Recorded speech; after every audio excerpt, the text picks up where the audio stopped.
نمره واحد هتخش على الاب ستور او البلاي ستور وتنزل الابلكيشن. اول ما هتنزل الابلكيشن هتبتدي تعمل الريجستريشن معانا عن طريق الاي كي واي سي. وانت قاعد هتصور بطاقتك وش، هتصور بطاقتك ظهر، هتكتب اسمك، موبايلك، هتاخد سيلفي من الجنب، سيلفي من الوش. خلاص داخل راح الكلام ده راح للسيستم عندنا. في ساعتها بيجي لك اليوزر نيم والباسورد.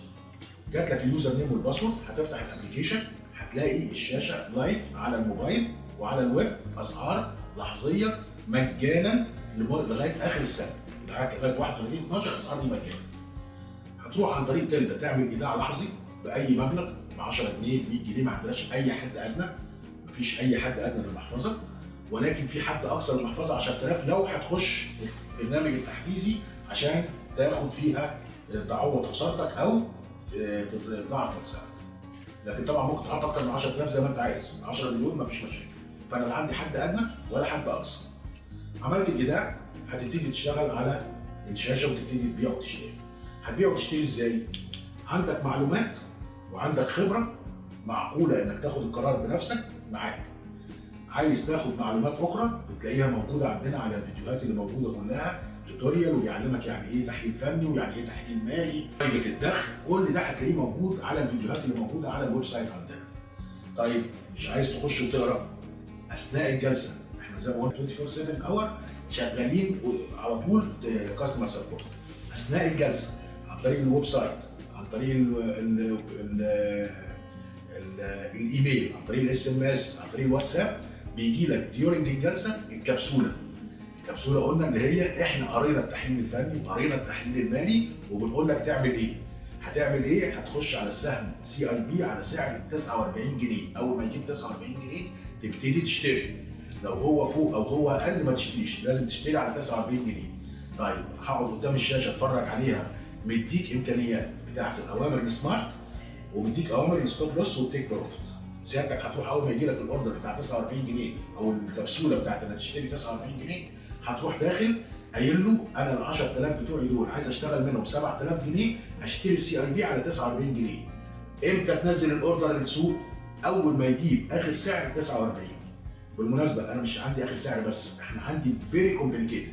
يعني اجي اقول له لما السعر يجيب 49 جنيه ويكون حجم التداول بتاعه كذا ويكون المؤشر اللي عامل 18000 نزل الاوردر، بس انا مش عايز اصعبها عليهم. لكن انا بقول له لا، اول ما يجيب 49 جنيه نزل الاوردر، يبقى انا خدت الكبسوله ونفذتها قبل ما تيجي اصلا. بكره الصبح اجي الاقي السهم جاب 49 جنيه، الاوردر راح السوق واشتريت. طيب انا قايل لك في الكبسوله ايه؟ لما يجيب 49 جنيه بيعه على 51 جنيه.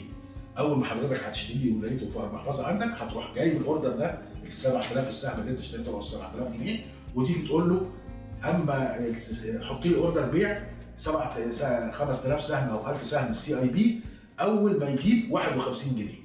اول ما السهم يجيب 51 جنيه اوتوماتيك هتلاقي الاوردر بتاعك نزل. طيب يبقى انا كده اديتك الحاجات كلها اللي تاخد القرار بيها، اديتك لغايه اخر السنه مجانا، قعدتك في البيت ما عملتش اي حاجه ولا حد جالك فتح لك العقد، انت فتحت العقد اوتوماتيك وانت قاعد في بيتك، حطيت الفلوس في لحظيا بالكارت بتاع تلدا، اديتك الشاشه اللي فيها كل المعلومات عن طريق الويب وعن طريق الابلكيشن، اديتك الكبسوله ونفذتها. طيب وحميتك من الخساره، ان انا بدي لك كمان ستوب لوس وتيك بروفيت، ان انت في اي حاجه من اللي بتشتريهم دول تقدر تعمل عليها الاوردر بتاعك، لو نزل 10% بيع او لو جاب 10% ربح بيع. طيب عملت الكلام ده كله وحصل لك خساره، عملت لك البرنامج بتاع عوض خسارتك. هاجي اخر الشهر واحط لك برنامج التحفيز، اقول لك خسرت 700 جنيه، اجي اعوضك عنهم عشان تبتدي برضو ما تزعلش وتكمل في البورصه. طيب لو عملت 700 جنيه مكسب، بروح اعمل لك 700 جنيه، اقول لك خد دي مكافاه بما انك خدت 700 كسبت 700 جنيه وكنت متفوق معانا وقدرت تنفذ التعليمات دي كلها، بديك 700 جنيه ومعاك الشاشه لغايه اخر السنه مع الويب والموبايل ابلكيشن، ومعاها كمان صفر عموله سمسره وصفر عموله حفظ ومن غير مصاريف اداريه.